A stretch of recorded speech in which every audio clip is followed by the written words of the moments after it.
All right. Hey, Janet. Welcome back to the show. How you doing, Janet? I'm fine. How are you? So, Janet, would you please introduce yourself and what do you do for a living? Well, my name is Janet Weiner. I write historical novels. We live in France. In the last several years, I've been writing historical fiction based on where we live in France. You're so well versed in all this and the knowledge that you've gained over the last few years. Finding like historical documents in towns and different places that you're in. Live in a 5 to 600 year old chateau, which means castle. But when we moved here, this building's fascinating, and it's the only building like this in our town. And I love history. I was a history major at UCLA, started doing research, and the things I found were crazy and so interesting. And they became the three books, essentially. What type of documents are you talking about? You aren't they like historical documents you found in towns Yeah.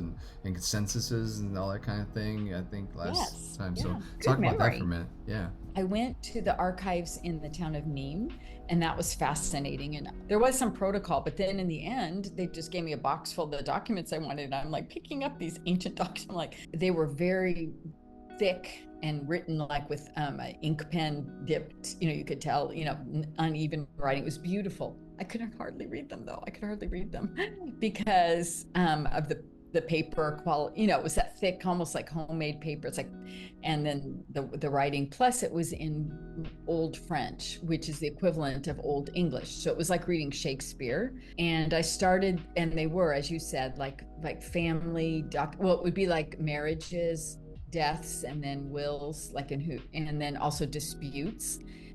And so then in through those kind of documents, so you can see who owns what and who inherited what, and then you could start piecing together families. And then I started piecing together stories like, oh, these people were here, but then they were gone and their property went to somebody else, so I guess they had to flee. But I also saw some really interesting parallels from other documents and things I found online as well, that in that early period in 1683, and it's the subject of the first book, Louis XIV sent 1,200 dragoon soldiers to our town and to our region, but they came specifically to our town. But at the time, they were almost all Protestant, and they were so stubborn. Like he'd already made them earlier tear down their church, their big, huge, they call it a temple, is what the Protestants call it.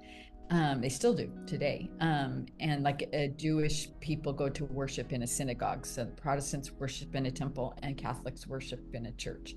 So anyway, they had to tear down their temple. So he sent 1,200 dragoon soldiers, which are mounted cavalry, to our town to force people to become Catholic. And only 180 did, which is remarkable out of 4,000. And so the rest either had to flee the country, and many Huguenot went all over the world. In our region, not a lot fled. It's called abjure, like they forswore their faith.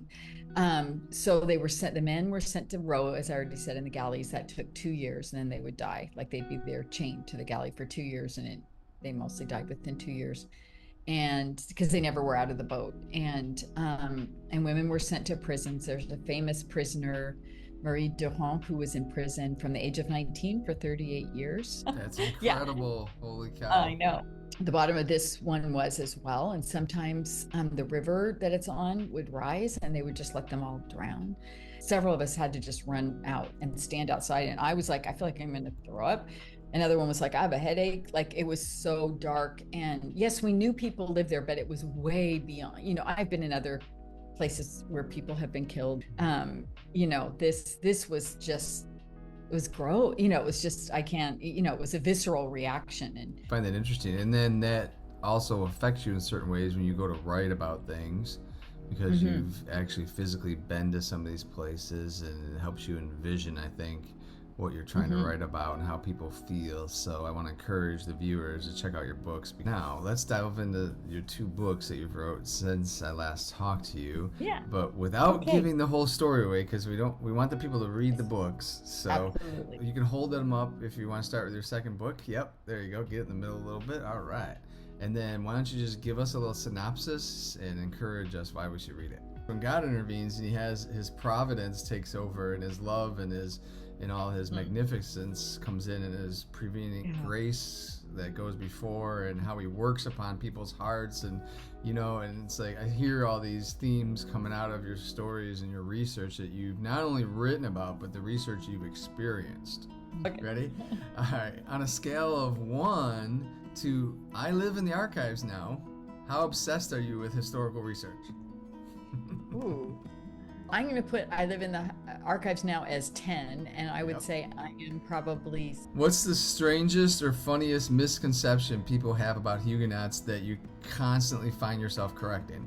A lot of people don't know who they are. Thank you so much for being on the show, and I look forward to hearing some more about the future work you're doing. So I appreciate you so much. Thank you for friendship. Thank you. Thank you for having me, Shawn. It's really a delight to talk to you. You ask great questions.